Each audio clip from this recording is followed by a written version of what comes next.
Olá, queridos amigos, queridas amigas. Que o Senhor vos abençoe, que o Senhor Deus os guarde, que a face do Senhor Jesus possa resplandecer em cada um de vocês, dando-lhes a paz, que todos tenham realmente um dia bastante feliz. Vamos estudar a lição? E hoje, segunda-feira, 20 de maio, a lição 8, ela tem como título No Santo dos Santos.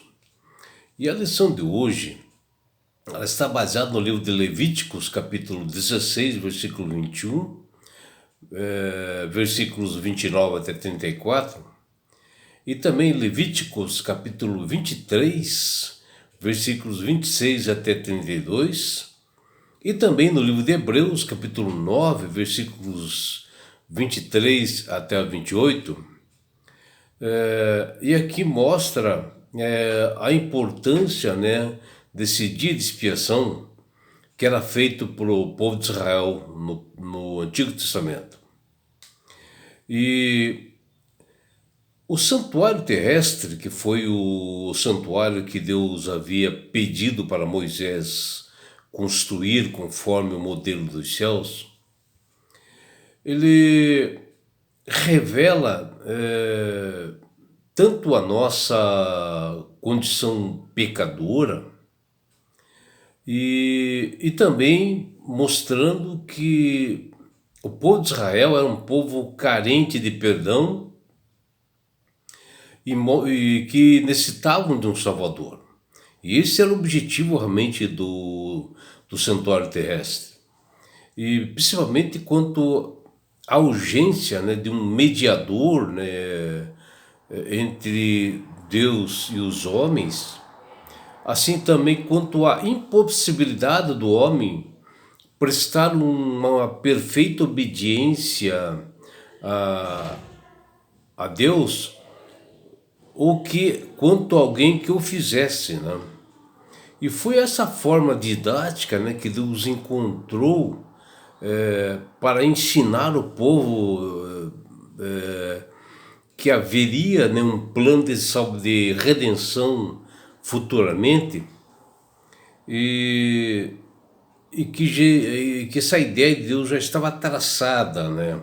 E isto foi essa ideia de Deus de realmente salvar o povo, a humanidade, foi antes da fundação do mundo, que fala em 1 Pedro, capítulo 1, versículo 20, e assim era necessário, portanto, que as figuras que se achavam lá nos céus, que fala em Hebreus 9:3, nos fosse revelada para nós aqui no tabernáculo, né, para nós compreendermos, né, a missão do Filho de Deus que ele haveria de fazer para nós e mostrar a nós que somos herdeiros a promessa que ele tinha para todos nós, né?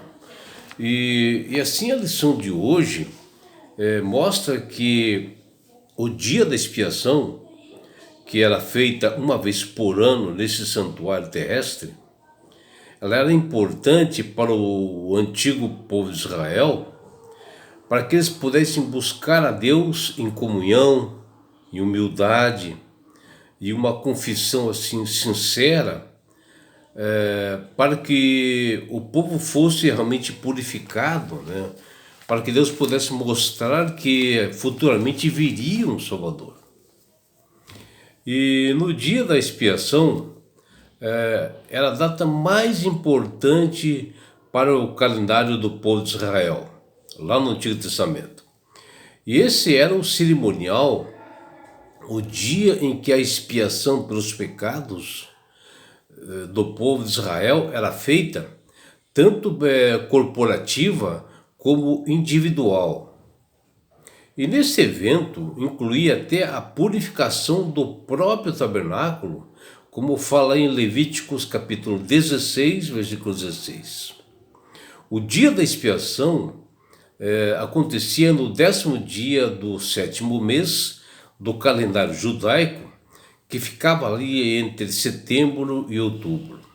E é chamado-se também de Yom Kippur, que hoje também os judeus utilizam e fazem esse Yom Kippur. Em Israel hoje é feito também, todos os anos são feitos isso pelo povo judeu, onde a mente e os olhos, né, se voltam, né, para o santuário, né, para que as pessoas sejam purificadas. Já nos primeiros raios solares, né, que acontece assim durante o dia, que ele começa, né, a brilhar, o povo começa a se reunir ali no pórtico de entrada do santuário, e a congregação se reunia ali. E a expectativa começa a tomar conta, né, de todo o povo, de todo o ambiente, onde se torna um lugar assim, mais alegre, esperançoso e confiante do povo de Israel. E o povo começa assim a cantar salmos, né, fazer uma solenidade assim, de adoração e louvor a Deus, que um dia os libertou realmente. E seguindo assim, como um virtual de jejum, de orações, de confissão, de arrependimento, atendendo a convocação que aparece ali no livro de Levíticos, no capítulo 23, dos versículos 27 e 28. Nesse dia, o sumo sacerdote, que nós estamos falando do dia de expiação, na entrada ali do átrio existia ali uma pia, onde o sacerdote ele trocava seus trajes regular por uma roupa assim especial de linho branco para aquele evento que acontecia uma vez por ano, que está lá em Levítico 16:4. E o sacerdote entrava, né, na presença de Deus para o lugar santíssimo, né? Ele saía do lugar santo para o lugar santíssimo. E ali, em favor do povo,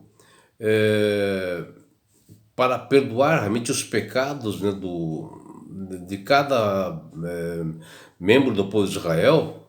E todas as pessoas, né, elas faziam um exame de consciência e buscavam a Deus em confissão. O interessante é que qualquer pessoa do povo de Israel que não respeitasse esse dia de expiação e não se humilhasse, né, nesse dia, ele era eliminado do povo de Israel e não faria mais parte desse povo. Ou seja, o povo escolhido por Deus. Está lá em Levíticos capítulo 27, versículos 27 e 29. O sumo sacerdote, ele levava 2 bodes. Um ele sacrificava e o outro ele deixava vivo nesse dia da expiação. E levava o sangue daquele bode que ele havia, que havia sido morto, para o santuário, né, para dentro. E depois de aspergir assim no propiciatório, que é a tampa assim da arca da aliança, o sangue desse bode, ou é chamado também de caparete, né? Que é uma peça de ouro maciço, e ali ele aspergia aquele sangue daquele bode, aplicava o sangue também nos chifres do altar de ouro e do altar de bronze, assim purificando o santuário. Após ele fazer essa expiação no santuário, ele colocava as mãos sobre o bode vivo e ali era confessado todos os pecados daquele povo de Israel.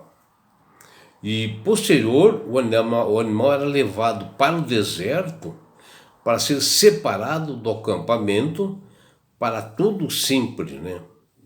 Que está lá em Levíticos capítulo 16, versículos 20 até 22. As ações cerimoniais pelo sumo sacerdote durante o dia da expiação serviam para expiar o pecado dos israelitas, né, que haviam se arrependido.